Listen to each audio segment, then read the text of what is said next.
Porque todas as outras, a mulher é que é ajuizada e o homem é que, ó, né? A mulher vai lá para acima de nosso lar e o homem vai lá para as profundezas do umbral, né? Quem lê as histórias é sempre assim. Essa eu achei legal. Falei, opa, primeira, né? Já me identifiquei com o marido de Gasparino. Nem sei o nome dele, né? Tá certo?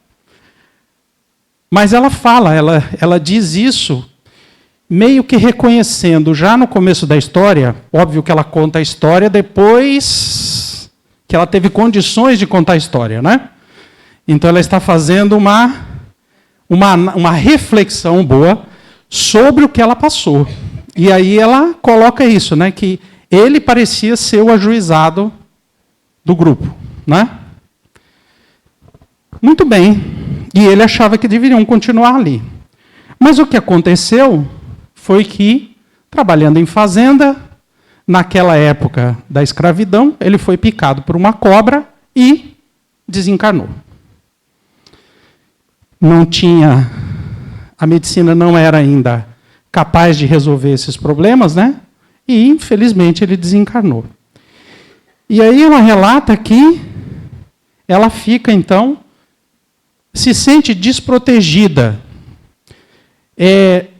Se ela depois analisa que quem dava, digamos assim, o sustento, não só material, mas também moral à família, era o marido, que era o ajuizado, nas palavras dela, então, quando o marido desencarna, ela fica meio sem chão, né?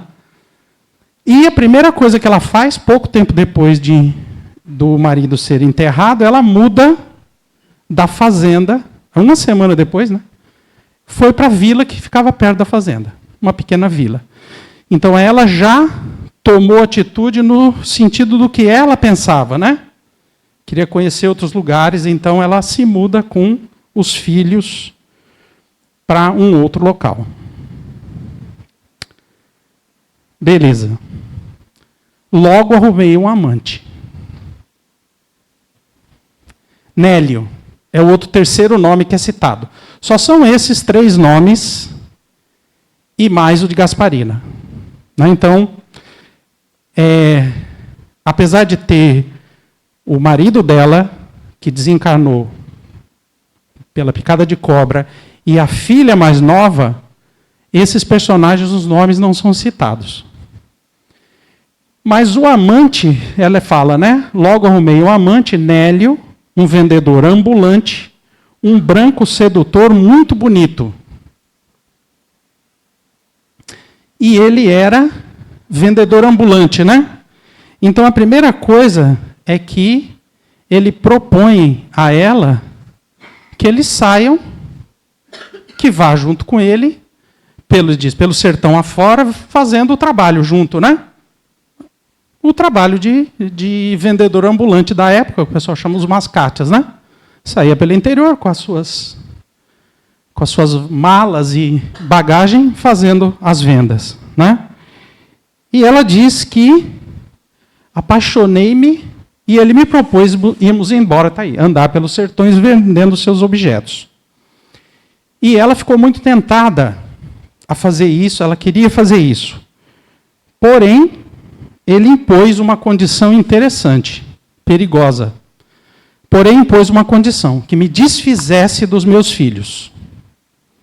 Os filhos, a essa época, tinham, ela relata, eram 15, o mais velho 15, Onofre, e o mais novo, perto de 14 anos, que é o Tomé.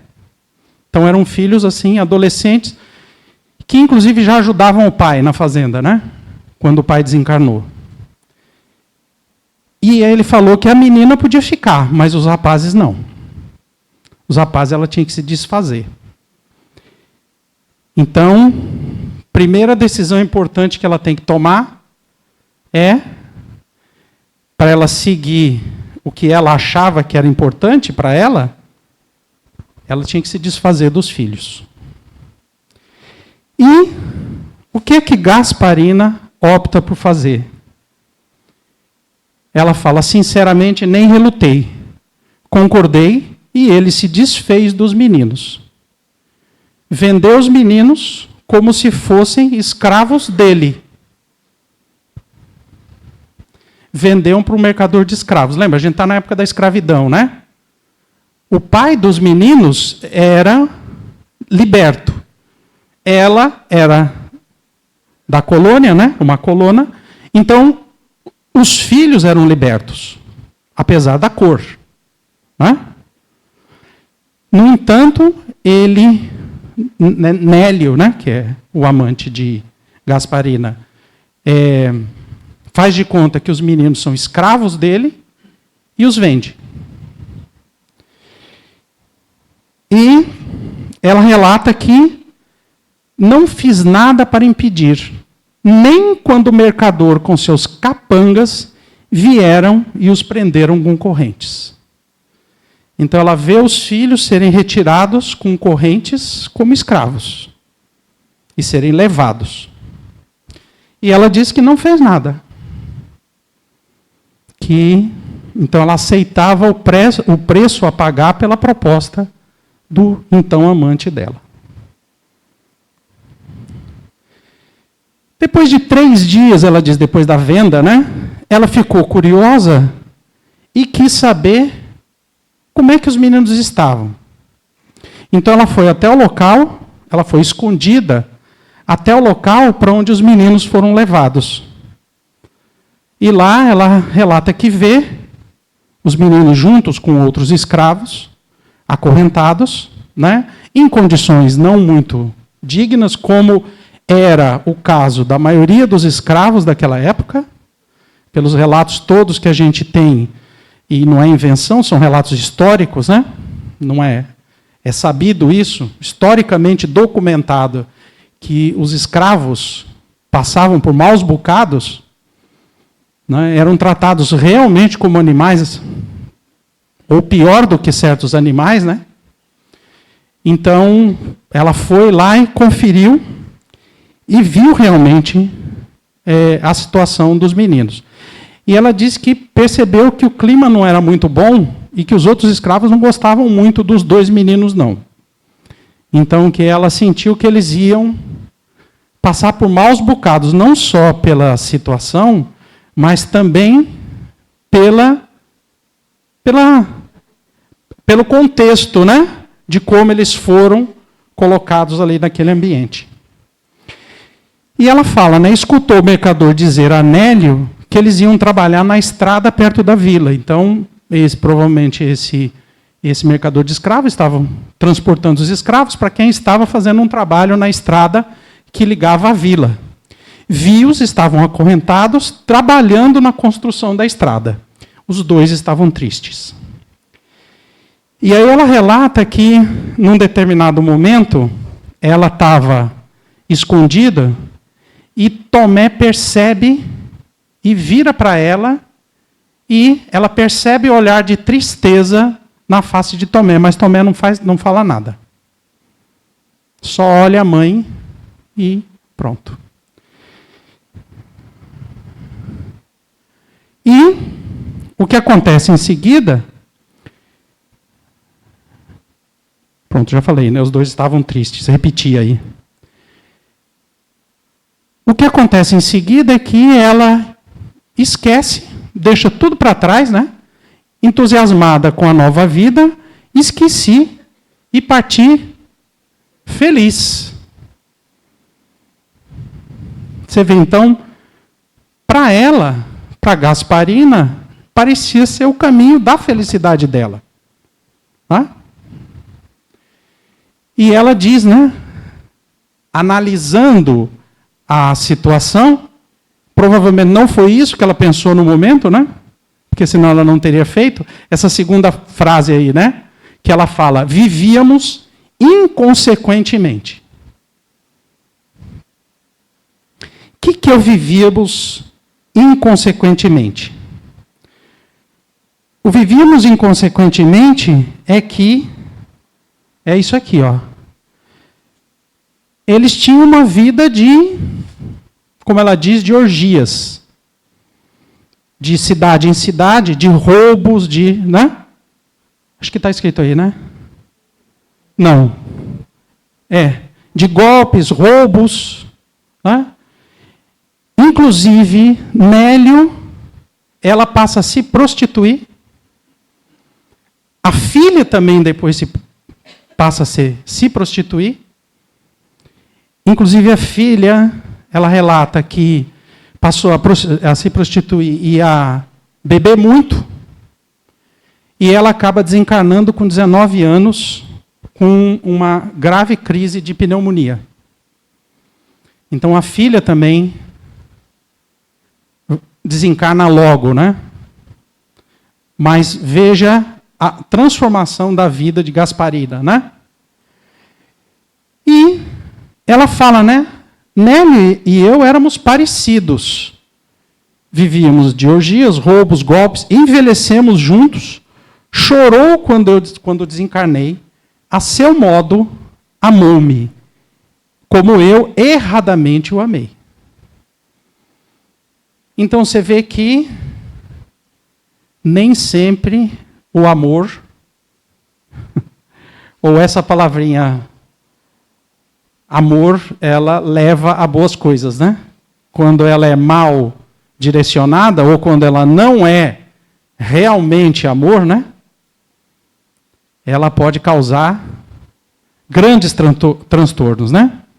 De cara aí a gente vê problemas com os 2 filhos, com a filha, com ela, com o próprio Nélio, né?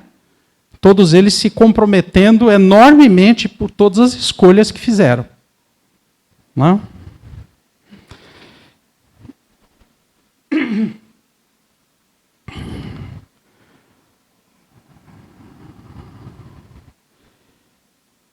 Vi Nélio chorar a minha morte e enterrar meu corpo. No leito, fiquei com dores terríveis.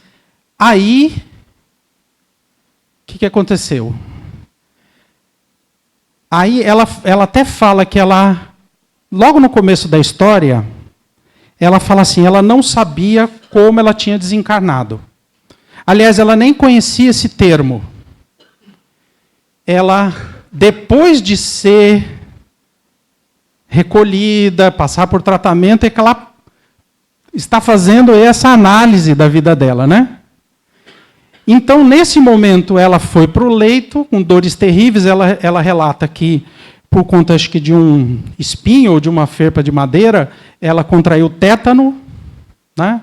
E também era uma doença complicada para a época, né? E ela desencarnou. E aí, quando ela desencarna, quem é a primeira pessoa que ela vê do outro lado? O filho mais velho, Onofre. Fulo de raiva. Ela diz, opa, peraí, eu não posso sair daqui não. Até aqui só, né, Sandra? Isso. É. E até aqui só também, né? Eu gosto de ficar andando. Mas não posso, tem que ficar paradinho aqui. Tem que passar a cola super bonder aqui no chão. E ela até relata assim que vê o filho forte, né? Como ele era, super forte, saudável, com as feições, mas com os olhos vermelhos de ódio. Pois é.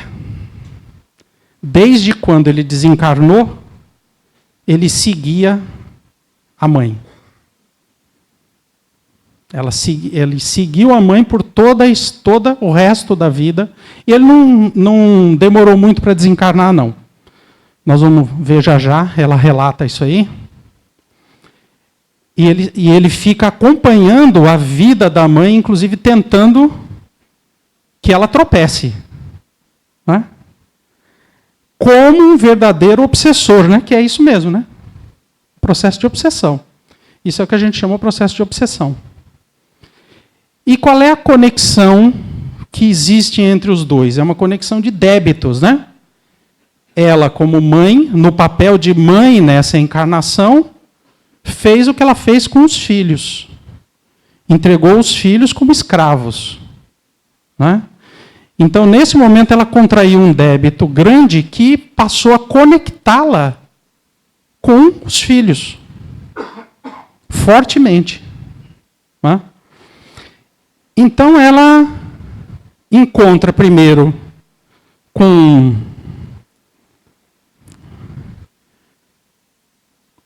o filho mais velho e ela se percebe no umbral. Ela fala assim, né? O que hoje eu sei que chama umbral. No texto ela fala isso, né? Na época era só um lugar muito esquisito. E quem a recebeu foi Onofre, o filho mais velho. Pronto, ele aí. Ó. Eu até achei uma figurinha que achei que pelo relato parecia o Onofre, né? E a situação é interessante porque ela é levada por Onofre numa sessão de julgamento, num tribunal. Ela até relata que Onofre pega ela pelos cabelos e arrasta e joga numa sala que é como se fosse um tribunal, diante de um juiz. E aí ela diz que a imagem para ela daquele juiz era a imagem do capeta, que ela fazia do capeta. A gente sabe que não existe o capeta, né? Os capetas estão todos dentro de nós mesmos. Nós temos os capetinhas aqui dentro que precisamos combatê-los. Mas, enfim, essa imagem, né, que se faz do que é essa figura chamada de capeta. E aí ela diz, né? Jogou-me no meio da sala e disse a um homem, naquele momento, julgou ser o capeta. Até coloquei. Hoje sei que é somente um irmão cego pelas trevas. Veja só como, seja lá o que ela tenha passado, ela passou a ter uma compreensão da verdadeira situação. Então, hoje ela sabe que aquela pessoa que o estava julgando era só um outro irmão cego pelas trevas. Talvez em mais sofrimento do que ela. Mas naquele momento, para ela, é como se fosse o juiz, o capeta a julgando. Né? E aí o filho fala, né? Esta é a pior das mães. Vendeu os filhos como escravos. E ele complementa. Meu irmão e eu desencarnamos naquela estrada. E o juiz pergunta, qual que você quer que seja o castigo? Quero que vague por ela, ou seja, pela estrada, que vá de um lado ao outro acorrentado e que nunca mais veja Nélio. Então, duas coisas. Ela quer que os dois, a mãe e o amante, nunca mais se encontrem e que a mãe fique vagando naquela estrada acorrentada. E aí o juiz diz que assim seja. E ela diz que se vê na estrada acorrentada, andando de um lado para outro. Ela vai até o fim da estrada e volta. E fica lá. Então quer dizer que o capeta tem esse poder todo? Ele diz, vai para lá. E ele vai? E a pessoa vai? Esse espírito, ela mesma reconhece, né? Aquele espírito que estava julgando ela ali, e o próprio filho, mais velho, tem o poder de fazer isso com ela, condená-la a ficar andando na estrada acorrentada? Não. O problema é que ela sentiu um remorso tão enorme, vendo a situação, revendo, porque aí o filho mais velho, esqueci o nome, Onofre, né? Ele conta a história, né? Que desencarnaram ele e o irmão, né? Naquela estrada, eles apanharam muito. Ela fala que viu as costas do filho toda cortada das chibatadas. Ele morreu, na verdade, sendo no tronco. Aí ele desencarnou na chibata, né? No tronco. Então isso cria na mente dele ou seja, no seu pensamento dela, né, um remorso tão grande que ela se prende por essa sugestão desse outro espírito. E ela se prende na estrada. Ela se prende nessa estrada e relata que ficou ali, ia até um lado e voltava, e ficou por muito tempo arrastando correntes pesadíssimas. Então você vê o poder dos nossos pensamentos, né? Pode criar uma situação para a gente que é complicado. E veja que não vou dar spoiler não, né? Depois eu falo. E veja as cenas mais adiante. Daqui a pouco a gente volta a essa situação, né?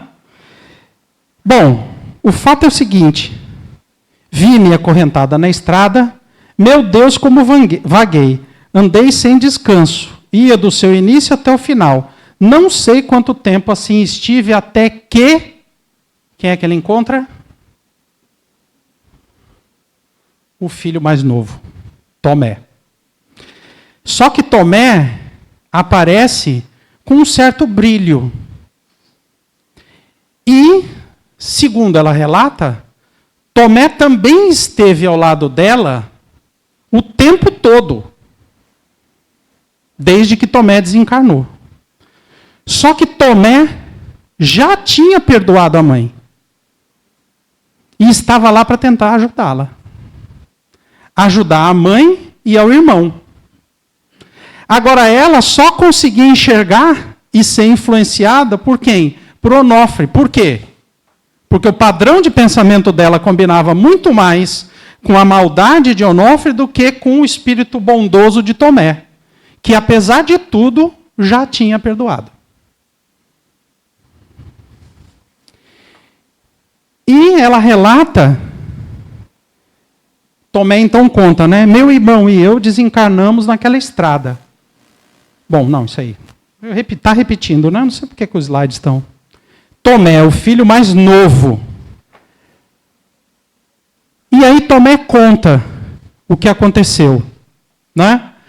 Que eles foram trabalhar lá na estrada, o irmão era muito voluntarioso, não aceitava as coisas, estava sempre reclamando, em disputa, apanhou muito, teve uma rebelião em que alguns dos escravos fugiram, acusaram ele de ser o líder, e aí ele foi preso ao tronco e chibatado até a morte, até o desencarne. E Tomé não, Tomé ficou mais um tempo porque ele aceitou mais a situação. Né? Ele aceitou aquela condição que estava sendo colocado para ele. Mas aí ele fala que, apesar de aceitar, o trabalho era muito pesado, a alimentação era pouca, as condições eram super insalubres. Pouco tempo depois ele também desencarnou, acho que uns 3 anos depois ele também desencarna. E desde então, digamos, Onofre desencarnou 1 ou 2 anos depois, então com 17, 18 anos, Tomé durou mais um pouquinho, a diferença de idade era... Então, Tomé deve ter desencarnado até uns 20 e poucos anos, né? Se a gente pegar a cronologia mais ou menos. A mãe viveu até idosa, né? Que ela relata lá, né? Que viveram os dois, ela e o amante, por muito tempo. E os 2 filhos o tempo todo com ela, mas ela sentia muito mais a influência de Onofre do que de Tomé. E ela diz que saber de tudo... Tomé, então, começou a acompanhar a mãe naquela estrada. E a mãe ainda com as correntes. E a mãe caminhando na estrada e Tomé junto, contando, tentando conversar com ela. E ela diz, saber de tudo não me melhorou. Revoltei-me contra a vida. Contra a pobreza, contra tudo e continuei a vagar. Veja, apesar das tentativas de Tomé, ela não conseguiu se livrar daquele castigo que ela mesma se impôs, né? Que era de andar naquela estrada Porque ela não se perdoava. O remorso era tão grande que ela tinha muito mais revolta com a situação da vida em que ela foi colocada, na visão dela na época, provavelmente injustamente, né? A gente sabe que isso não existe, né? A gente pode não gostar da situação que a gente está, mas pode ter certeza absoluta que ela é a que a gente precisa. Absolutamente justa e é exatamente o que a gente precisa. Tomé entendeu isso. Razoavelmente rápido, né? Porque ele foi vendido como escravo e já quando a mãe foi visitá-lo 3 dias depois, Tomé só deu um olhar e só. Então, rapidamente, Tomé já sacou que se era aquilo que a vida estava colocando para ele, era aquilo que ele ia ter. E era melhor, então, lidar com o que ele tinha. Mas ela não. E aí, e ela relata que fica bastante tempo, aí um dia Tomé despediu-se de mim e ia reencarnar. Então Tomé tentou ajudá-la até o limite do possível, né? Enquanto ele podia estar ali tentando ajudar a mãe, ele ficou, mas aí depois, como tinha o plano reencarnatório, ele não ia mais poder ficar, ele se despediu da mãe e foi. E aí ela fala, né? O tempo e o sofrimento foram me mudando. Aos poucos fui me arrependendo e achei justo o meu sofrimento. Não for ali que venderam meus filhos e por esse motivo sofreram e morreram, ali tinha que vagar, sofrer e arrastar as correntes. Então ela começou, ela fez a primeira mudança importante, né? Que é às vezes o que a gente é convidado a fazer em toda situação difícil. É sair do remorso para uma situação de um pouco mais de aceitação e de entendimento. Né? Só que se a gente olhar bem a frase, ainda é um entendimento que é assim, ó, tudo bem, eu mereço sofrer mesmo, né? Então, vamos sofrer, né? Não é bem isso. O convite não é esse. Mas esse é um primeiro movimento que precisa ser feito, né? Ela precisava sair do remorso e daquela situação de autoculpa, né? De não se perdoar, de não olhar para aquela situação em que ela estava de forma positiva. Então, um primeiro movimento é começar a entender, não, foi justo. Não foi injusto. Não foi por acaso. Foi consequência das decisões que eu tomei. Então, é a primeira vez em que ela entende o que a gente chama lei de causa e efeito. Que é uma lei da natureza, né? Ela tomou certas decisões ao longo da vida e cada decisão que a gente toma gera um efeito. Para o bem ou para o mal. E nós temos que lidar com os efeitos que as minhas decisões causaram. Então ela começou a entender a lei de causa e efeito. E entender a lei de causa e efeito é importante porque a gente começa a compreender a razão para que as coisas aconteçam e começa a falar, bom, então se é assim, eu preciso mudar a forma como eu estou decidindo, né? Eu tenho que gerar novos efeitos mais positivos. Então significa que eu tenho que trocar a forma de agir, tomar melhores decisões para que os efeitos sejam melhores. Não adianta eu reclamar com a causa. A causa é a causa, como ela diz, ela é resultado natural de uma decisão tomada, né? O efeito produzido gerou uma causa. A causa está ali. Não adianta eu reclamar dela. Eu só posso produzir uma nova causa, melhor, tomando melhores decisões. Então, esse primeiro movimento foi importantíssimo. Essa primeira compreensão de que não foi injustiça foi o passo importante que ela deu. Né? E ela fala que, mesmo assim, continuou vagando por muito tempo. E em um determinado momento do texto, ela fala assim, depois, quando eu fui atendida, tá, né? Eu estou dando spoiler, mas todo mundo sabe que ela foi atendida, porque senão ela não estaria escrevendo a mensagem, né? Através da médium.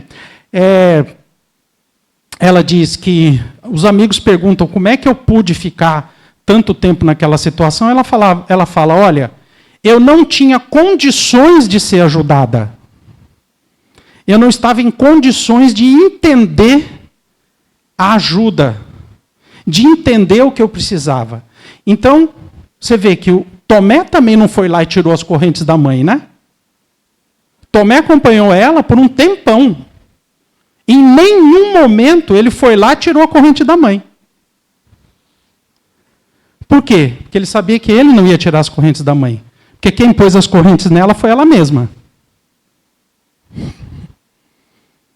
Então não adianta ele tirar. Ela que vai ter que tirar essa corrente dela.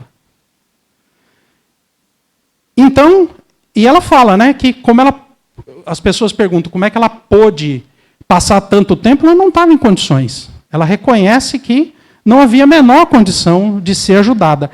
Até que com o tempo, um dia, vi vultos luminosos ao meu lado a conversarem comigo. Percebi que eram duas mulheres, uma branca e outra negra. Falaram com carinho, ofereceram-se para ajudar-me. Então, depois de muito tempo, ela percebe as pessoas em volta dela tentando ajudá-la. E aí ela aceita ajuda. Ela diz, quero. Imediatamente, uma delas, eu não me lembro qual delas, coloca a mão sobre e as correntes desaparecem. Por que elas conseguiram fazer a corrente desaparecer? Porque mudou o padrão de pensamento de Gasparina. Se o filho tivesse tentado tirar, ela colocaria de volta. Quando ela falasse que não merecia, que não sei o que, né? Ela iria se ver acorrentada de novo, porque ela que estava criando essa corrente. Então, esse remorso, essa situação, estava criando essa condição para ela. E ela diz, então, que com isso, ela conseguiu ser ajudada. Ela fala, né? Sim, quero ajuda. Pela primeira vez chorei desde que desencarnei. Então, em nenhum momento ela tinha chorado, apesar de toda a tristeza e o remorso, ela não tinha passado por esse momento ainda desse choro que podia libertá-la, né, desse processo. E só ela pode fazer isso. Isso é uma lição fantástica para a gente, né? Às vezes a gente vê pessoas queridas do nosso lado e a gente desesperado para ajudar. E a gente esquece que a gente pode ir até uma certa parte, que nem Tomé. Eu posso acompanhar a minha mãe pelo tempo que me é possível e conversar com ela e tentar convencê-la. Vou conseguir tirar as correntes dela? Não. Por quê? Porque ela que tem que fazer isso. Então, às vezes, a gente esquece que a parte importante é a outra pessoa que tem que fazer. Porque é a outra pessoa que tem que se libertar. A gente não vai libertar ninguém. Jesus sabia disso. Jesus o tempo todo falava para todo mundo que o procurava que a sua fé te salvou. Porque ele sabe, ele sabia. Não adianta.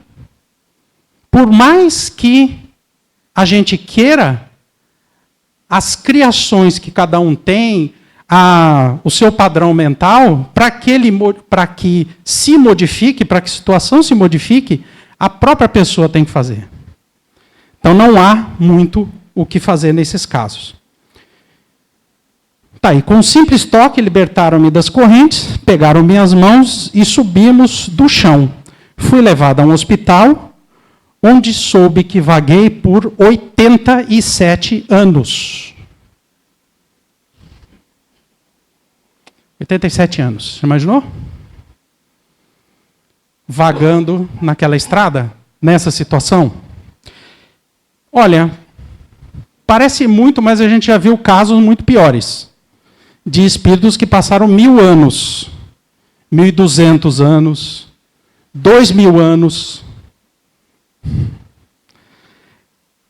E, de novo, quando é que esses nossos irmãos, como Gasparina mesmo disse, né? Aquele juiz que a julgou era um irmão em dificuldade. Quando é que ele conseguiu se libertar? Talvez não em 87 anos.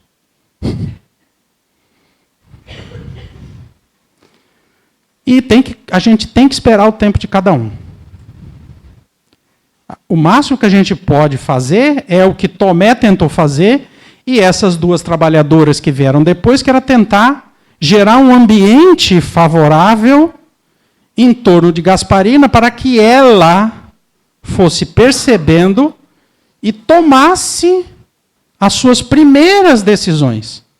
Mas isso está em todo texto espírita que conta histórias assim, é assim, né? O que todo mundo conhece, André Luiz. Quando é que ele conseguiu ser ajudado? André Luiz ficou 7 anos, né? Ixi, não é nada, né? André Luiz ficou pouquinho, né? 86 é... Quando é que André Luiz conseguiu ser ajudado? Quando ele mudou sua forma de pensar. Não tinha ninguém ao lado dele tentando ajudar, o tempo todo tinha gente ao lado dele tentando ajudar. Mas ele não conseguia enxergar. Mesma coisa aconteceu com Gasparina. Então ela fica 86 anos, mas aí ela é recolhida, né? Aí ela fala, né? Senti muito cansaço. Aquela estrada foi para mim meu castigo, por ter vagado e por recordar meu erro. Muito tempo fiquei em revolta, depois no remorso destrutivo. Então ela fala essas duas etapas, né? Que são etapas que congelam a pessoa, né? Enquanto a pessoa está na revolta ou no remorso destrutivo, ela não consegue ir para frente. Então, quando a gente faz alguma coisa de errada, eu posso me revoltar contra a situação que levou a eu fazer aquela coisa de errado, ou seja, eu estou tentando terceirizar o problema, né? Achar um bode expiatório, né? A culpa não foi minha. Eu fiz isso porque, né? Aí tem a célebre fala, ó, desculpa, mas também você não sei, né? Pronto, já não, então não entendeu, né? Tá nessa etapa ainda da revolta, né? E depois a fase também do remorso, que ela chama de remorso destrutivo, e é realmente destrutivo, né? Porque paralisou ela naquela condição por muito tempo. Então reconhecer o erro, passar pela etapa do remorso não vai ter jeito, a gente vai ter quando a gente erra. Mas eu tenho que superar isso, eu tenho que ir em frente e falar, bom, tá, fiz errado, foi uma droga, errei, bora modificar isso aí. O que eu tenho que fazer para resolver? Aí é que a gente muda de patamar, né? Aí é que a gente muda, a gente transforma aquela situação chata, aquele momento que incomoda e vai incomodar a vida toda, numa coisa construtiva. É dali que a gente vai conseguir extrair agora novas forças para aprender, para crescer, para descobrir novos aspectos, para nos conhecer melhor. Então é sair desse remorso destrutivo e da revolta. São etapas que acontecem, mas a gente tem que ir rapidamente, e ela ficou 86 anos preso nessa aí. Né? Deixa eu ver.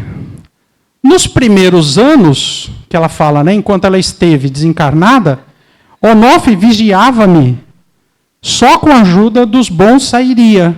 Então, veja que no início, Onofre, que é o filho mais velho, ficava vigiando ela para que ela não saísse daquela estrada. Né? E mesmo Tomé estando do lado, nem Onofre, nem Gasparina conseguiam ver. Né? Não estava pronta para ser socorrido e não queria socorro, olha só. Não só não estava pronta, porque ela não queria. Ela não se achava merecedora, ela achava que era tudo injusto. Então, a fase da revolta tem isso. cria essa situação complicada. Até para ajudar é complicado. Tanto é que Tomé esperou um pouco para poder conseguir falar com a mãe. Esperou ela começar a se cansar da situação. Ou seja, a condição que ela criou para ela mesma se converter em dor, né? Porque é assim, ou a gente vem pelo amor ou pela dor, né? A maioria de nós... Eu vim pela dor. Né? A dor é... Vou dizer, a dor é um santo remédio? Não, é uma consequência natural das atitudes que eu tomei, mas ela é aquele negócio incomodando, dizendo, ó, tem alguma coisa errada. Todo médico sabe isso, né? Se tem um negócio doendo é porque tem alguma coisa errada ali, né? Ah, está doendo aqui, mas eu vou deixar. Não vai dar ruim. Hã? A dor, então, é um chamamento. Ó, meu filho, bora que tem coisa errada aí nesse negócio. Vamos tentar descobrir o que é?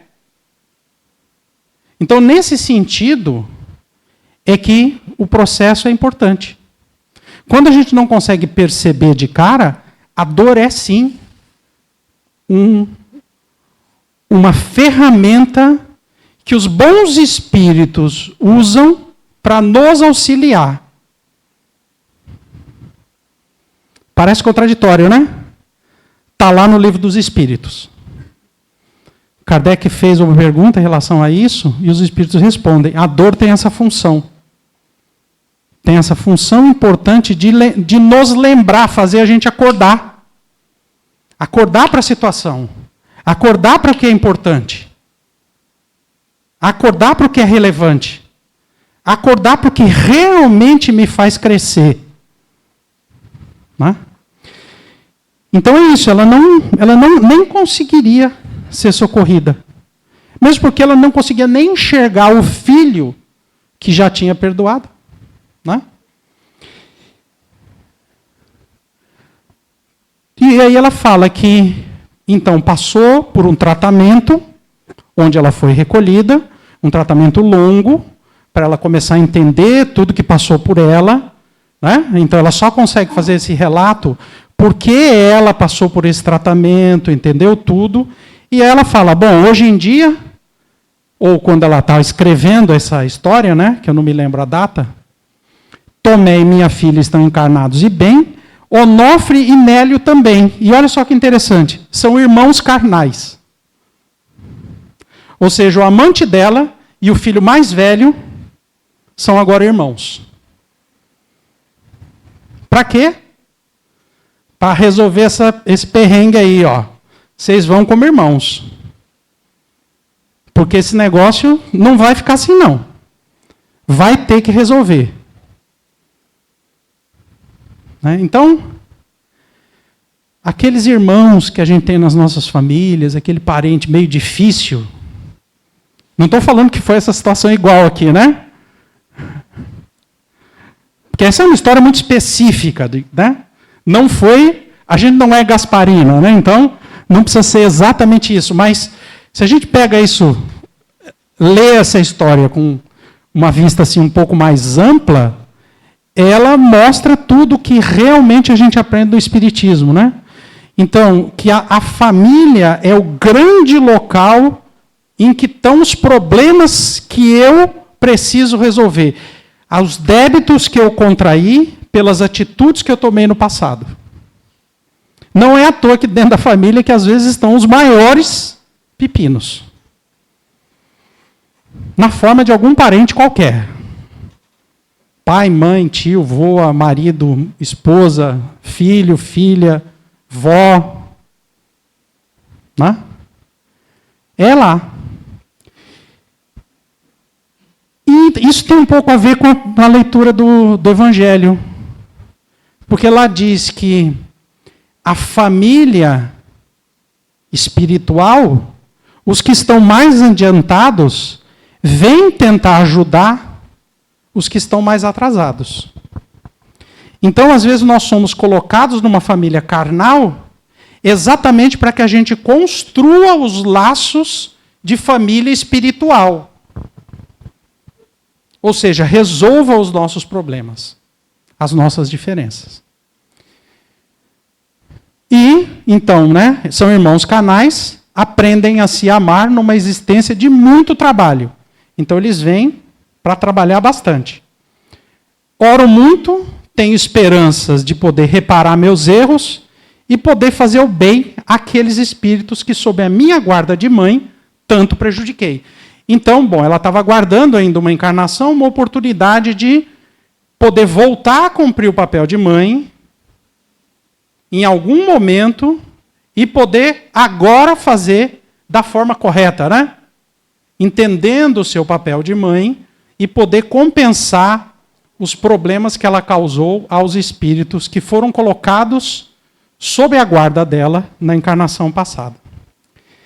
E aí ela termina, quer aprender a ser mãe, uma boa mãe. Então, essa história é uma história assim, facinho de ler, rapidinho a gente lê, gostosa de ler, mas ela traz muito ensinamento.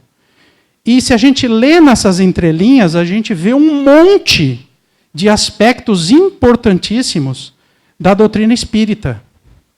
E que ajuda a gente a entender uma série de coisas quando a gente lê essas histórias, não olhando só para a história, mas tentando trazer para situações que nós enfrentamos e porque a gente conhece dentro do conhecimento espírita, né, a gente começa a entender melhor certos aspectos importantes.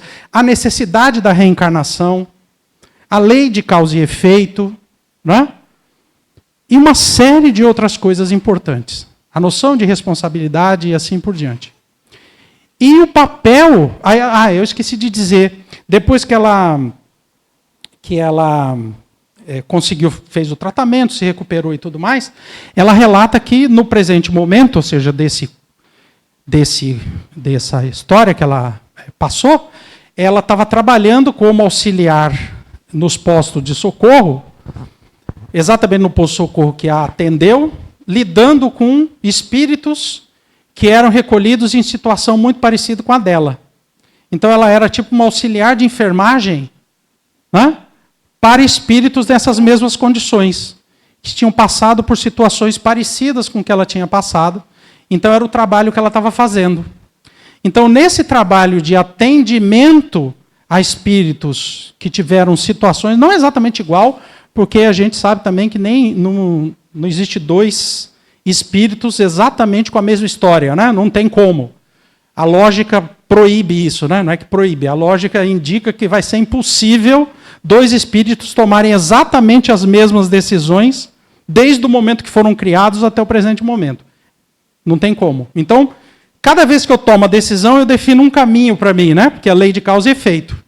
Então, cada espírito é totalmente diferente, mas a gente pode agrupar espíritos que tenham situações similares. Então, nesse posto de socorro, pelo menos, não sei se especificamente nesse posto de socorro, porque o texto não deixa claro, mas no setor em que ela está trabalhando é para espíritos em situação parecida e ela trabalha como atendente de enfermagem.